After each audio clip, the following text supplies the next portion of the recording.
Hi everyone, this is Sujit and welcome you all at Musco school of language. दोस्तों, आज मैं आपको जो कहानी सुनाने जा रहा हूँ ये एक फ्रस्ट्रेटेड लड़के की कहानी है जो अपनी ज़िंदगी से बहुत दुखी है और वो अपनी ज़िंदगी में कुछ करना तो चाहता है लेकिन कर नहीं पा रहा है।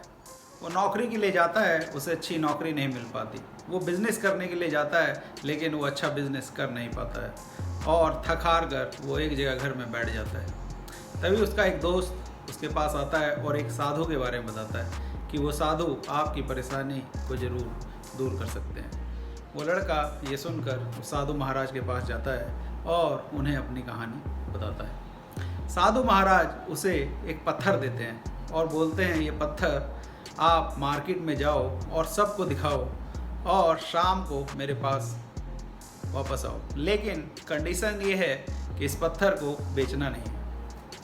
लड़का वैसा ही करता है। वो मार्केट में जाता है और सबसे पहले उसे एक रेडी वाला मिलता है। रेडी वाला सिंघाड़े बेच रहा होता है। वो उस पत्थर को दिखाता है और पूछता है इसकी क्या वैल्यू हो सकती है।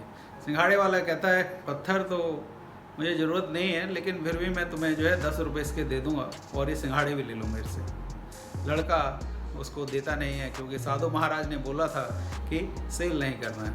आगे जाता है एक दुकानदार के पास, उसको भी पत्थर दिखाता है और उससे भी उसकी वैल्यू पूछता है। दुकानदार बोलता है इसके लिए मैं तुम्हें 200 रुपये दे दूंगा और ये लो, ये मिठाई की दुकान है मेरी, यहाँ से मिठाई भी खा लो तुम। जैसा कि साधु महाराज ने बोला था पत्थर को सेल नहीं करना है, वो आगे चल देता है और एक सुनार की दुकान तक पहुँचता है। सुनार की दुकान पर पहुँचने के बाद वो लड़का उस पत्थर को सुनार को दिखाता है और उससे उसकी कीमत पूछता है। सुनार उस पत्थर को देखता है लेकिन उसको डाउट होता है कि पता नहीं ये पत्थर कैसा होगा, क्या होगा, लेकिन फिर भी वो उसकी वैल्यू 10,000 रुपये लगाता है और लड़के से बोलता है ये पत्थर आप मुझे दे दो और मैं आपको 10,000 रुपये इसके दे दूँगा। जैसा कि साधु महाराज ने बोला था पत्थर को बेचना नहीं है, लड़का आगे बढ़ जाता है। अब वो एक डायमंड सेलर के पास जाता है जो कि हीरे का व्यापारी था।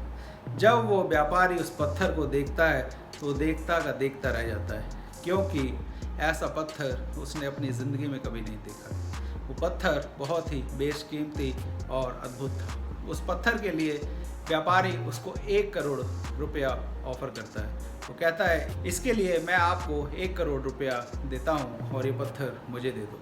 जैसा कि साधु महाराज ने बोला था कि पत्थर बेचना नहीं है, लड़का उस पत्थर को नहीं बेचता है और शाम को साधु महाराज के पास आ जाता है। साधु महाराज के पास पहुंचने के बाद पूरी कहानी सुनाता है और साधु महाराज उसके बाद उसे बताते हैं कि ऐसी ही स्थिति हम लोगों की है। हम लोग बेशकीमती हैं, हमारा कोई मोल नहीं है। हर आदमी अपनी औकात से आपकी वैल्यू लगाता है। जब आप रेडी वाले के पास गए उसकी औकात ही 10 रुपये की थी, इसलिए उसने आपको 10 रुपये ऑफ़र किए। लेकिन जब आप जौहरी के पास गए जो कि डायमंड का सेलर था, उसने अपनी औकात के हिसाब से इसकी वैल्यू 1 करोड़ लगाई।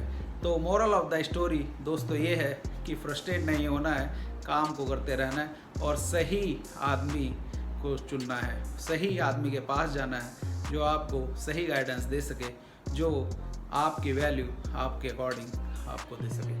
और ये अच्छी लगी हो तो like and subscribe. Thank you so much for watching. Have a great day. Bye. Thank you.